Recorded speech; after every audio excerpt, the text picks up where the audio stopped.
Hi everyone, it's Margaret here with 60 and Me. Welcome to a new day in your life. Hope you're doing great. Hope that things are working out for you well.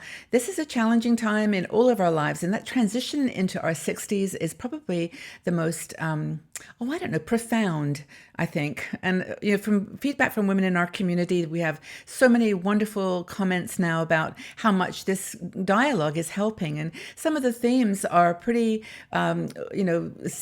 straightforward, and others are more complex.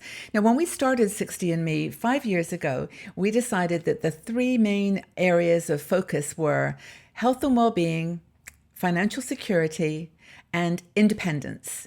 And that category of independence was really all about what you want to do in your 60s. It was to do with travel and beauty, fashion, retirement in general, and then very specifically finding work, all those kinds of very practical things that we didn't maybe expect to have to be dealing with in our 60s. But here we are, and we are dealing with them, and we're doing it with courage and conviction, and I just love you guys for this. But tea, my morning tea, I'm having a pucca, love tea. It's elderflower, I think it is, and rose and lavender. It's really, really nice, whatever it is. But it's love tea, pucca. But I have no affiliation, by the way, with pucca. I just love their teas. They have such a variety. They have so many choices. But tell me what your favorite tea is. I would love to try it and see if I can, get it over here in Switzerland and, just share. Anyway, tea and whatever coffee you're drinking, hope all is well. Now, our sponsor today for today's show is International Living. Now, International Living is a company that has spent 40 years really investigating where people can retire abroad. So if you're thinking about moving to somewhere like Costa Rica or Ecuador or Panama or Portugal, there's so many options now for places that you might be able to live a little more cheaply, different culture, different opportunities. So International Living puts together this global retirement index, and they're looking to share it with our 60andMe community. So if you go out to internationalliving.com/60andme, you will find the link, and they'll send you a link to the guide. So it's a really cool opportunity. So thanks to International Living.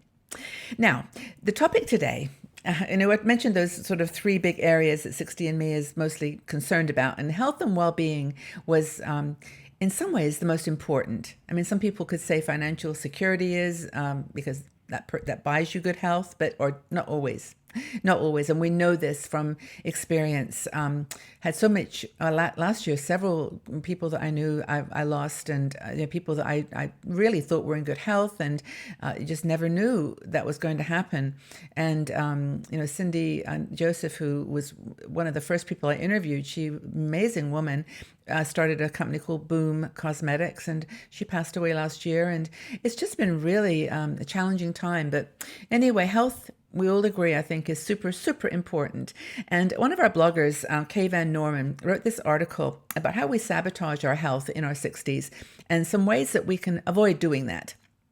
And I think the whole gist of her article is very, very simple. It's a simple formula, which is we all worry about the big issues, getting cancer or heart disease or diabetes or something that's really impacting our day-to-day life, and in many cases can be very, very serious and life-threatening.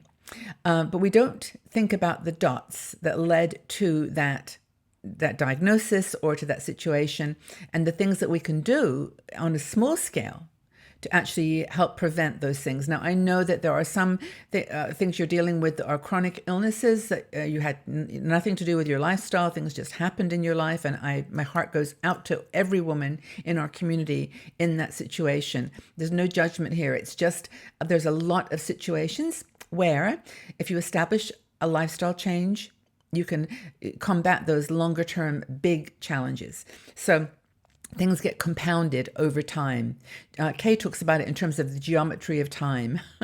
And it's true. It's that the things that you're doing right now on a small scale compound and have an effect in the future. So we can do things, we can choose how to respond to the aging challenges. You can change your diet. You can eat a more healthy diet, cut back on things that you know are going to help, going to contribute to weight gain or to unhealthy living, and just start, by cutting back on those things. And then, of course, eating good foods, taking supplements, talking to your doctor about preventative examinations, blood tests, nutrition tests, things you can do to actually, in the short term, do things right, and then have an impact on the bigger situation down the road. And it doesn't just relate to physical health. If you've got something on your mind and you're carrying a heavy load because of something perhaps that's happened in your life, or just a confusion from your childhood, or just something that's bothering you, the sooner that you can get that dealt with, those small details, then the quicker you can move forward. I know sometimes I've talked to so many women about this, that sometimes it's, a very small breakthrough moment that was like, oh my gosh, of course, that wasn't that big a deal, or I can handle this, I've got it. And, that whole saying about women is, you don't know how strong a woman is until, the women are like tea bags. You don't know how strong they are until you put them in hot water. And sometimes it is that, that situation of, a serious challenge in your life that gives you strength. So one other thing that Kay talks about, number 2, is having a daily inventory. Just try this for a few weeks. A daily inventory of what you eat, how much you walk, how much you move, what exercise you do. What do you fill your mind with? How do you use your spare time? What activities do you do? How do you go out with friends? Do you go to volunteer? Take an inventory of what a typical day is like.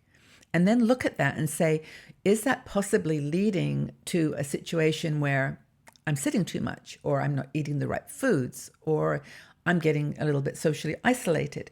All these things, like Kay is describing, kind of compound. So if you do a daily inventory, you'll be able to, really see where the trends are that you can maybe adjust and tweak a little bit.